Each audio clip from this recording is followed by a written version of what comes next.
Hi everyone, Howthany What Tano here, the internet's busiest music nerd, and it's time for a review of the new Lil Wayne album, The Carter 6. Yes, here we have a new commercial record from veteran, game-changing New Orleans rapper Lil Wayne, adding another addition to his legendary The Carter series with the sixth installment, obviously.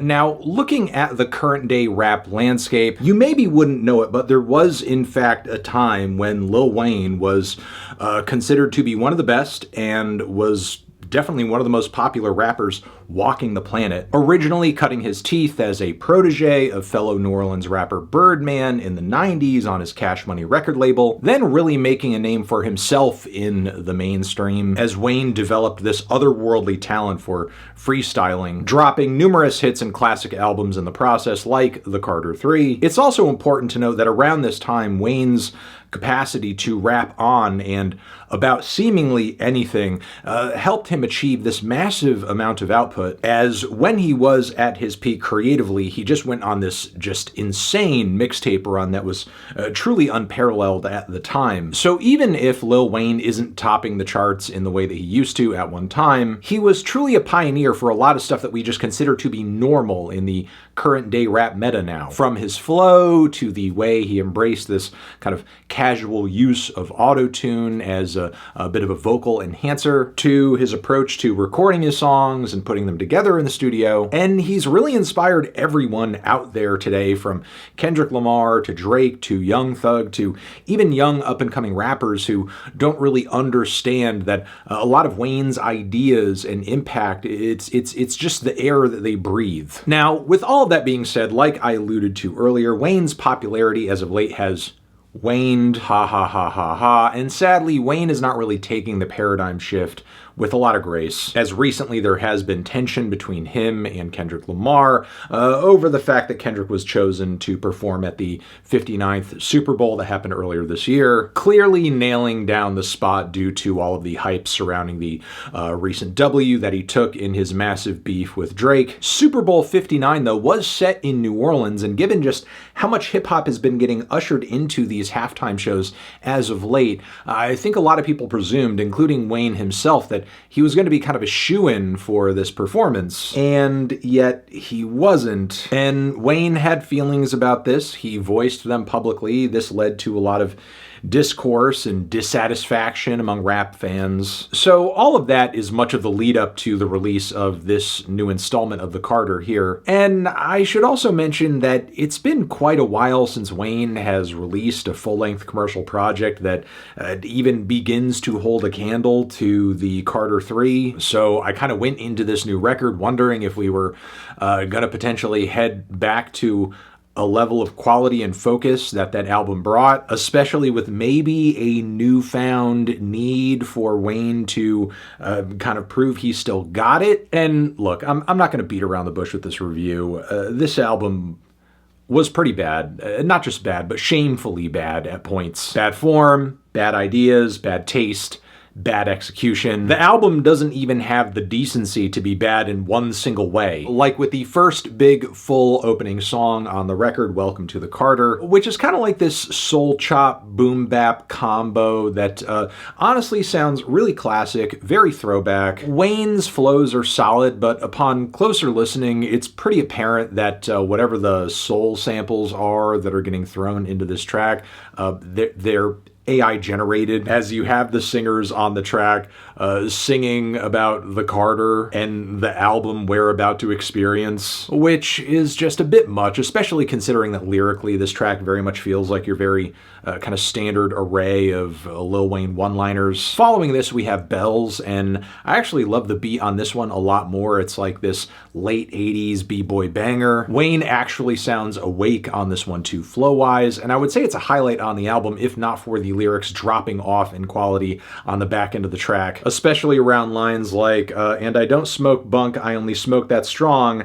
eyes tight like my name, Wong ding ding dong. I thought these like, I'm so high I look Asian lines died over a decade ago. But as weak as the initial leg of this album is, it feels like gold in comparison with the drop-off that happens around track 5, where we get this dramatic, heavy acoustic guitar-based instrumental paired with very whiny chorus vocals from Jelly Roll of all people. And the vibes on this one, like you could guess, go together like Sour Patch Kids on pizza. The track Band from NO has a very promising first verse, though. The whole vibe of it feels like, classic raw mixtape Wayne. But what kind of makes this track lackluster is that it's really padded out with a lot of chorus repetitions and refrains that make it so that Wayne doesn't really need to write that much on the track. Now, what's even more surprising than the Jelly Roll appearance, and frankly even worse, is the track The Days, which has Bono on it. Yeah, Bono from U2. And the whole thing on this track, it just sounds like this stale 2000s pop, rock, rap crossover cut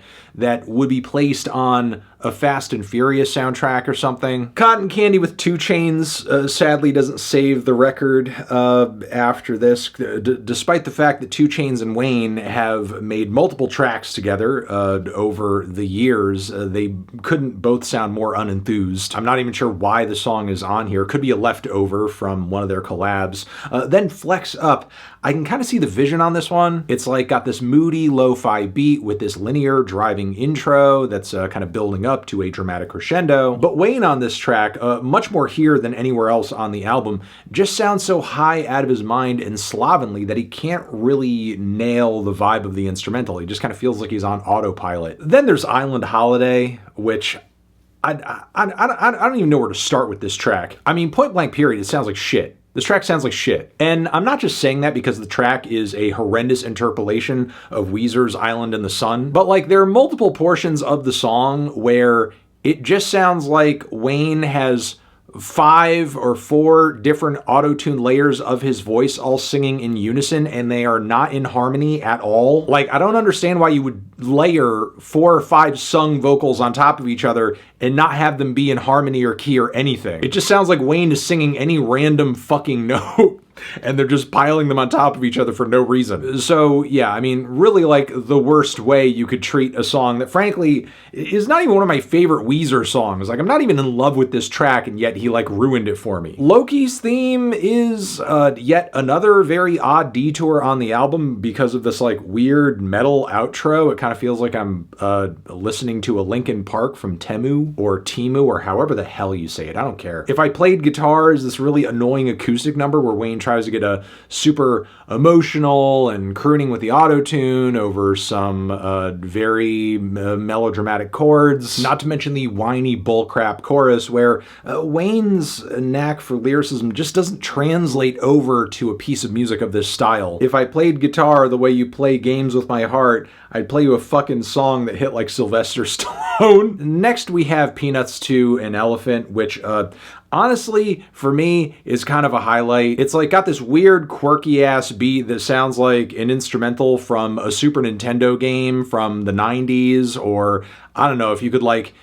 16-bitify that piece of music that plays in Looney Tunes when something's happening in a factory. Apparently it's produced by Lin-Manuel Miranda, and over this instrumental, Wayne is kind of like his old self. He's just rapping a bunch of kooky, silly one-liners, getting kind of playful with it. And again, this reminds me of an older version of Wayne when he was out here kind of proving that I'm a rapper who can rap on anything, who will rap on anything, and no matter what the instrumental is, I will sound entertaining, I will sound confident, I will sound out of my mind. And yeah, the track is certainly that, but I don't think this song is going to hit for many people, considering that I feel like the context in which this song would work best is surrounded by a bunch of incredible tracks and bangers and some of Wayne's best material to date. I feel like a song like this would serve as a detour in that kind of track list. People would be like, oh, he sounds kind of like he's having fun on this little silly one over here. Okay, that's cool. But instead what you have here with this track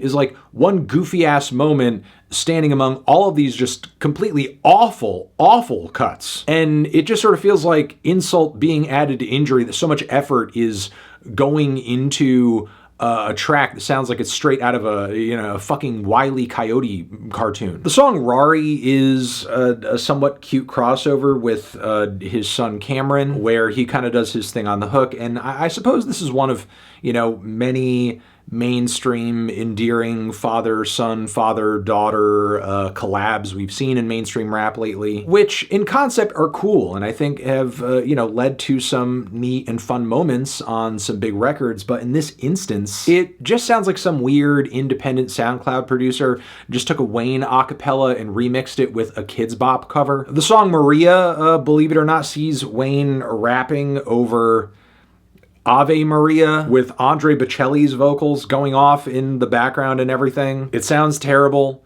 It sounds awful. Like, this is an idea that I think everyone would have thought was novel on some level in, like, 2002, but we're not in 2002. It's more than 20 years after 2002. There's nothing novel or interesting or refreshing about this, especially given just how lazy and messily it's assembled. Being myself, while I do think the sentiment of this track is cute, there are multiple tracks on this thing that make this song hard to stomach, including the one where Wayne is talking about peeing on himself. Moolah coming in sounds like a very awkward and painful attempt at doing something kind of current, which, considering how influential Wayne is to the current world of rap music, you think he would do a better job of, like, being able to map over onto it, but he doesn't. Alone in the studio with my gun is like this pitifully sad attempt at a pitifully sad song. It features MGK and Kodak Black too. It's just too angsty for words, and everyone on this song is too old to be doing this track. I'm gonna say that. And written history,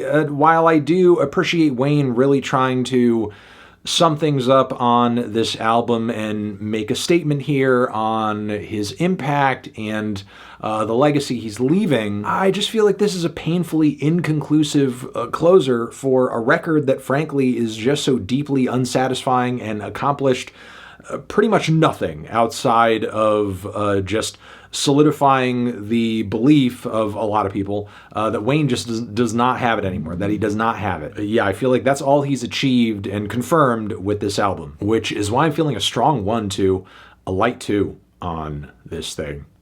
Transition. Have you given this album a listen? Did you love it? Did you hate it? What would you rate it? You're the best, you're the best. What should I review next? Hit the like if you like. Please subscribe and please don't cry. Hit the bell as well. Over here next to my head is another video that you can check out. Hit that up or the link to subscribe to the channel. Anthony Fantano, Lil Wayne, forever.